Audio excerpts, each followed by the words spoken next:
Welcome to The Collectors. The genesis of this series was when the editorial team was sat around looking at alternative investments in the context of genuine fears about a recession and concerns about portfolio diversification. Somewhere along the line, somewhere in the discussions, we took a sharp left turn when we realized and considered just how much doom and gloom there is out there right now. So we said, let's not look at alternatives like gold, the obvious stuff. Let's go a bit further. Let's look at the stuff that's fun. Now, what's interesting about normal investing, as I call it, is you have an investment framework, you have data, you have charts, you have an analysis. It's very rational. And then there's the world of classic cars, watches, sneakers, electric guitars, wine, art. These are investments that are driven by passion, childhood memories, random influences, and sometimes just lust. They're not logical. They often don't make as much money as other investments. And weirdly, they're the most visible investments that we make sometimes. So in this series, we're going to try and help you justify to yourself, maybe to your partner, maybe to your bank balance, why investments in watches, classic cars, and things of that type are worth considering. We're not going to build an investment case. We're certainly not going to make specific recommendations. We just want to indulge in ways in which you can spend your wealth and have fun doing it. And maybe, just maybe along the way, you'll make some money too.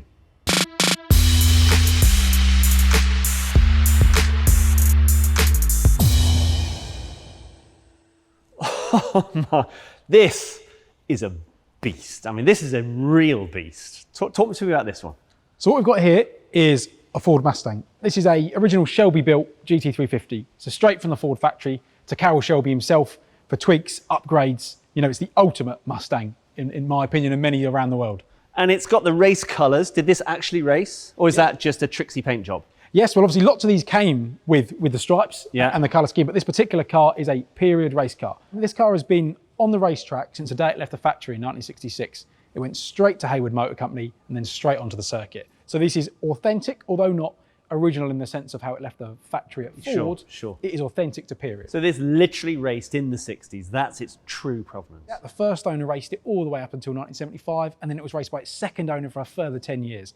Is that a positive impact on the price or a negative impact, the fact that it's raced? Actually, provenance of a car is very, very important, and it adds hugely to the value.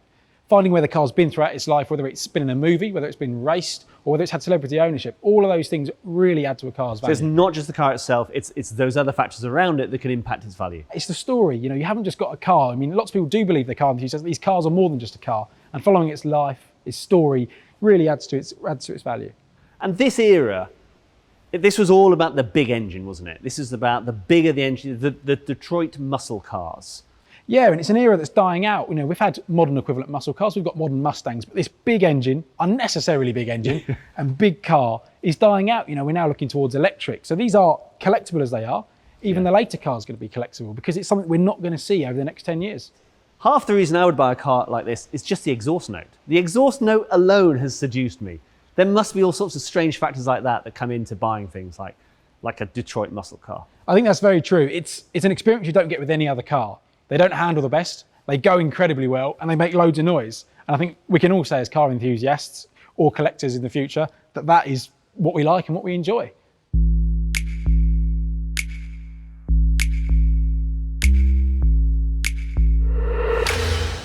The Jaguar E-Type feels like one of those cars that everybody knows and everybody loves. What makes it so special?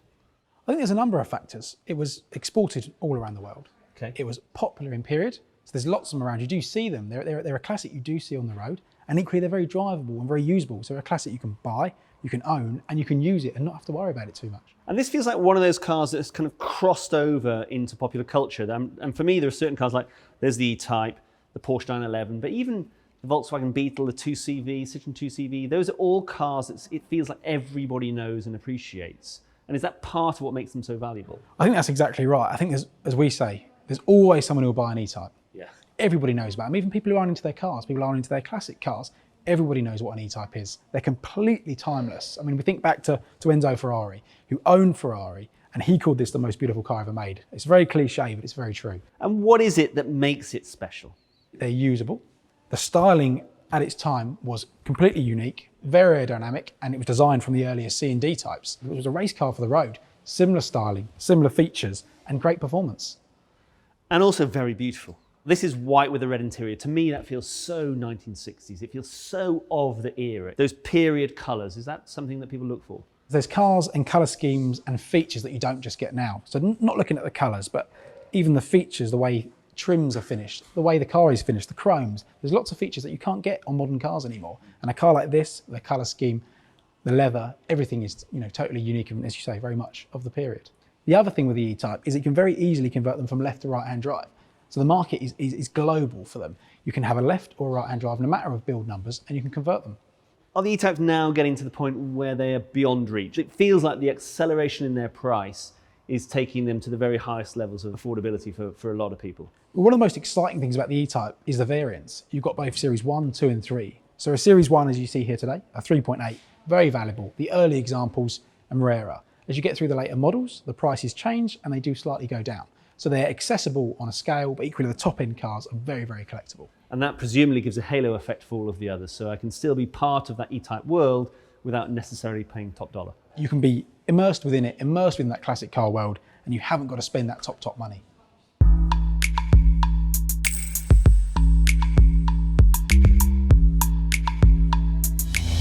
When it comes to absolutely barnstorming classic car investments, this has surely got to be on the list. A Mercedes, a Mercedes Gullwing. I mean, this is special. Tell me about this car. If you're into your cars, whether it be classic or modern cars, you probably know what the Gullwing is. It was iconic in its day for a variety of reasons. It was the fastest production car at the time, the fastest car on the road when it was built. Revolutionary in period. The aerodynamic body, obviously the doors, but the way you've got this bubble roof and little pod in the middle for the driver is totally unique. It was also fuel injection, is that right? It's the first fuel injection system on Mercedes-Benz. So some of the factors that make this really special are the innovation in design, obviously, but also in the engineering. So what are the values of these cars?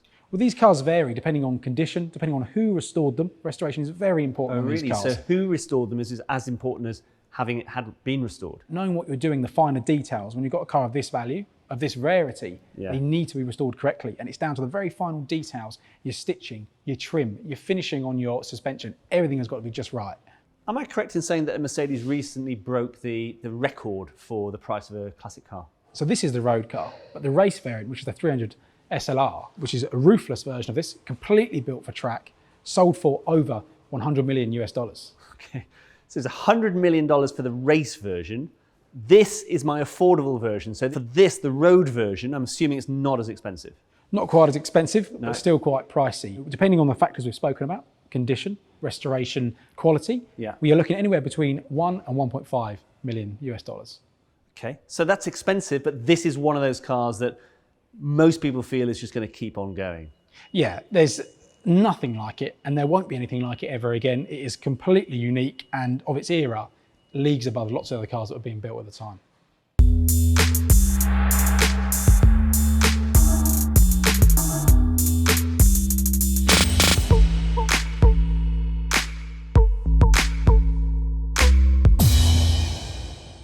So we've looked at a Gullwing, very nice. We've looked at Jags, and they're kind of what I would call the obvious classics if you're going to look to invest.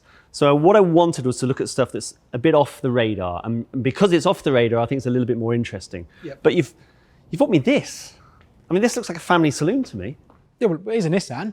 Nissans I don't associate with being classic, and certainly not as having investment potential. So why is it even here? Well, I mean, the big thing to think about with this car is this is a future classic, if not a classic already. So, I mean, we're talking over the last few years, these have become seriously collectible. Yeah. Over the last decade, they've slowly increased in value. But why? Well, why this? The key thing with this car is we're not talking a standard Nissan here. So what this is it's a 1994 model, this car. Right. R32 GTR. Okay. So GTR, even I know that means the hot one. It's highly tuned above the standard car. Yeah. And like I said, becoming highly collectible over the last few years in particular. And also very modifiable. Lots of people are modifying these cars. There's lots of upgrades. And there's a big market for it. Where we look at other classic cars, and originality seems to be one of the important factors. With this kind of car, with the Japanese cars, it's about the modifications. There's two sides to it. In the more recent years, as these are becoming incredibly valuable, I mean, this car in particular has pretty much doubled in value over the last couple of years. Wow. Some people are now putting them back to standard because one, a standard car is quite rare now. Yeah. But equally, there's the flip side of home market Japanese modifications are equally rare and desirable. So we're finding that there's two markets, but both run alongside each other very nicely. And who's buying these cars? Because this surely isn't the old guys with the flat caps and the pipes in their mouths. This must be a different market. What we're finding is the people who grew up around the Fast and Furious era, the original films, as some of us would say, were growing up and saw these cars on TV. And now what they're doing is they've got the money to buy them. People who saw these on the road when they were new, people who got to go out in them when they were new but couldn't afford them, now have got the money, and we're seeing that these are becoming, like I say, really collectible. And is that one of the big drivers in terms of classic car values, is that generational, that demographic thing, which is these are the cars I lusted over as a kid and now I've got some money, I can buy them? Yeah, I mean, those are the trends we're seeing. I mean, the cars we've already spoken about, the Gullwings and the Jags, they are classics now through and through, and they're always going to be worth fair money. But like I say, cars like this, and cars as the generations have gone forward, we've seen the 80s cars had a real big hit a couple of years ago, and now the 90s cars equally are following suit. So yeah, it's trends in the market and following what people know and what people like.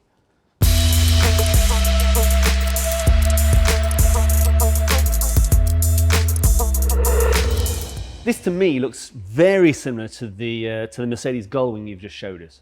What this is a 190 SL compared to obviously the 300 SL, which is the Gullwing that everyone knows it by the name. So the 190 SL at the time ran alongside the Gullwing. You can see the little eyebrows on the wheel arches here, lots of very similar styling touches. And is this in the same price bracket? So these are a bit more affordable than the Gullwing. Okay. You retain the same styling, as I mentioned, the same build quality, the similar German over-engineering that you got with the Gullwing. Yeah. The main thing with these is that they were big over the entire world again. So the US cars had a lot of left-hand drive cars. There's a lot of right-hand drive cars. Okay. So finding a car to restore or to take on or to purchase in general in restored condition isn't as hard as the Gullwing. I mean, every car we've looked at so far has been really shiny and beautiful. And this one, I'm assuming, needs to be restored. These cars have value whether they're restored or not restored. Of course. There is a huge value and also a huge market for buying what is called a barn find project, for example, which this one was exactly that. Tucked in a barn for many, many years, and then we've pulled it out and then restoring it. I presume the advantage there is you can have it restored to the spec that you want it to be restored to. And that's one of the big pull factors of these cars, and it's something that helps drive the values up. These cars can be purchased in the state they are now. Yeah. Unlike the Gullwing, where it's very hard to find an unrestored example, you can then choose your colours, choose your spec, and a restorer who can do that work for you to your exact standards and taste. And at a pace that you can afford. Things can be stage payment. You can do things over a long period of time, restore the car over a period of time, and spread the cost. I mean, I love the condition of this, that kind of barn find condition. But what I like about this one is that it carries so much of the classic values of the Gullwing that we've looked at, but I'm not breaking the bank to buy it. And that's probably one of the biggest pull factors that you mentioned there. You can get into this car for a fraction of the cost of the Gullwing. You can enjoy the 50s driving experience, or 60s as these go into and the late look cars. And feel. The look, feel, everything, breathing the leather, but you aren't driving a $1.5 million car.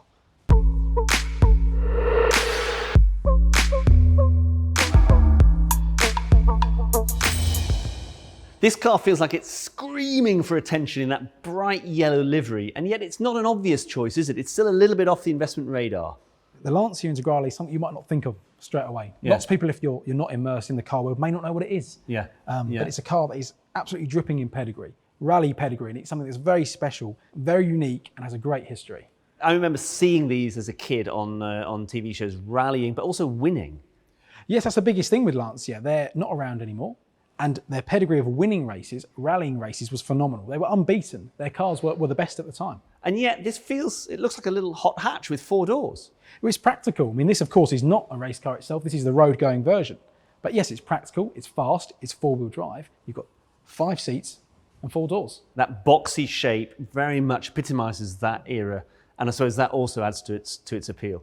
Yes, and you find people who either love or hate these. But the people that love them, they really love them. And they're used to seeing them, they saw them on the screen, they saw them rallying, and that boxy styling is much loved. And I guess that's one of the factors when it comes to investing in cars, is that love-hate thing can actually be a very good thing, because the people who love them really love them, and that makes them more distinctive. Yes, and something like this, as you say, well, you do either love and hate, and there's a big following for the Lancia brand, and a big following for the Integrale in particular.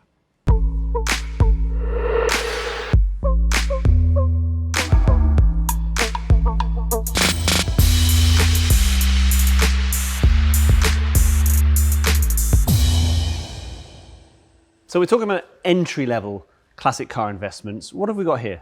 So what we've got here is a Jaguar XJS. This particular one is the V12 variant, and quite evidently convertible. Yeah. Comes from a long line of pedigree with Jags. So we're talking, the predecessor is the E-Type. Then we've got the racing variants. We've got before that, we've got the C-Type, we've got the D-Type, and prototype E2A as well. All in the mix of this car's bloodline. Now what this car is the perfect entry-level car. You've got all that pedigree, and what you've got here is a package of V12, leather, chrome, at what is an affordable price. The long bonnet, the big engine, it's absolutely of an era, isn't it? Completely of the era, completely flamboyant, the biggest engine, loads of capacity, not loads of horsepower, but lots of torque, very drivable, very comfortable, and equally, as we say, very affordable. It's nothing like you'd get today. And these were very well known across Europe and the US. I mean, these are pretty global as a car, aren't they? And they're sold big in the UK and Europe, but equally massively in the US. They're perfect for the big open roads in the US. Yeah. You've got loads of space, big engine, and they just go along. I mean, mainly auto, which is a great box. Cruise down the motorway, and it's perfect. So for this car, it's really about the brand heritage, isn't it? It's a Jaguar, and it's of the era of the classic Jaguars. It's still part of that generation and not the modern Jaguars, which are much more mainstream, I would guess, in many respects. The thing with these cars is all its predecessors have gone up in value. All its predecessors are, on the whole, over £100,000 now. Yeah. And the XJS is one that's sitting just at that cusp. Yeah. So you can still get into them, you can still buy them, you can still enjoy them. They're very usable, but as we say, they're very affordable. So it can catch those tailwinds and will follow through. When you're looking at the pedigree and the other cars around, there's no reason why it wouldn't follow suit.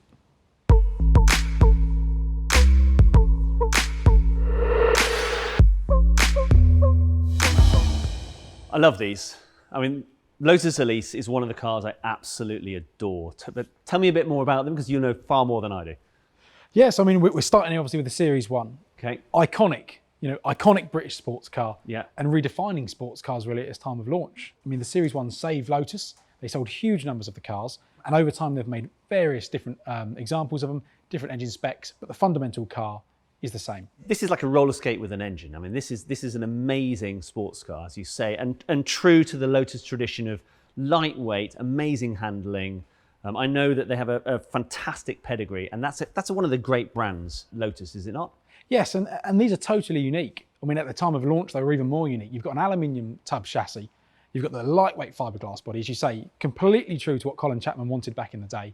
They're a racing inspired car built on the Hethel track, and there's nothing else like them on the market.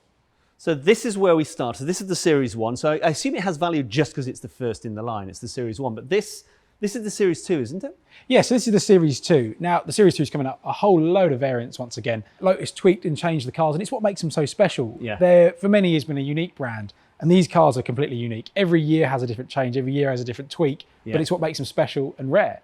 So this is the Series 2. This looks like it's kind of race ready. This is a Jim Clark edition. So it's a reference to the old Jim Clark race car, the Type 25. Same colours. You've got little touches like the red interior, wooden gear knob. You get that feel of a classic car, that feel of the heritage. It just makes it a little bit more special. Series 3, it's evolved again. You can see some of the styling changes and the development there. This almost looks like a completely different car. Yeah, so underneath you've got the same car. You've still got the base of that aluminium tub chassis, which is hidden away. Yeah. Very similar, almost a evolution of the early Series 1 chassis, but everything on top here is new. You've got all new suspension, a faster engine, all the bells and whistles on this car. It's the ultimate track-inspired, right back to basics, stripped out, no carpets, and much faster. So even within the same range, we're seeing quite different cars. And then this is also a Series 3, but it looks very different. Yes, so same underpinnings once again, and same underpinnings as the early cars, but this is the more road-going version. Once again, a bit more affordable, less bells and whistles, very drivable, very usable, and a great car to own. Yeah, because I know that these cars are starting to spike in value at the moment. What are the drivers for that? One of the biggest ones is last year Lotus discontinued the Lotus Elise, Exige and Evora models. A year ago you could order one of these brand new, choose your colour. Now you can't. You've got to find what you want, and finding a good one, a nice low mileage car with a great spec, as we all know, can be hard. And what's the other factor? You were mentioning about the American export market. If we go back to the Series 1 we spoke about, they're just getting to that cusp of being 25 years old. As they get to that 25 years old, you can import them into America. We have lots of clients, there's lots of people who want them over there, and it really does push the market up. One of my hardest jobs as a car buyer, you're trying to look for that next step. What is the next car that's going to go? And lots of the cars we're speaking about today, some of them are on the cusp, some of them are already gone. And the Lotus Elises, particularly the Series 3s even now, have already started creeping up because of these reasons we've spoken about.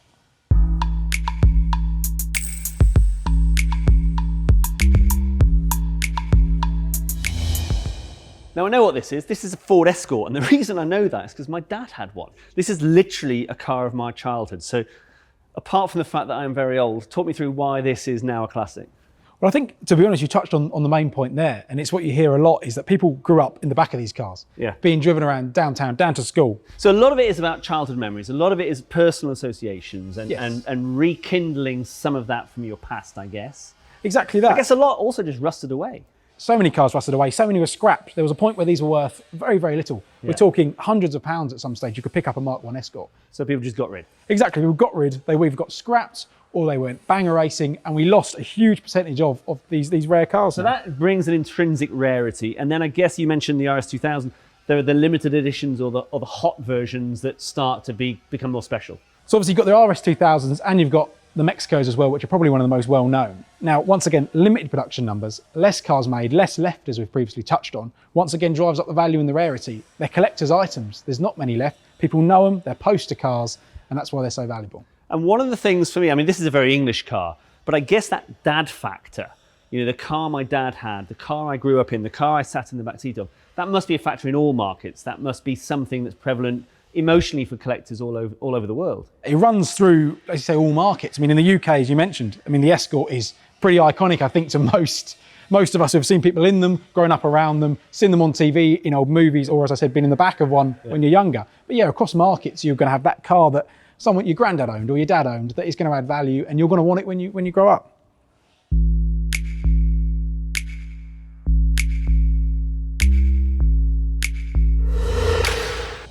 I've had an absolutely glorious time looking at and talking about some very beautiful classic cars. But like any investment, you can build a framework and set some parameters that will help you maximize your chances of success.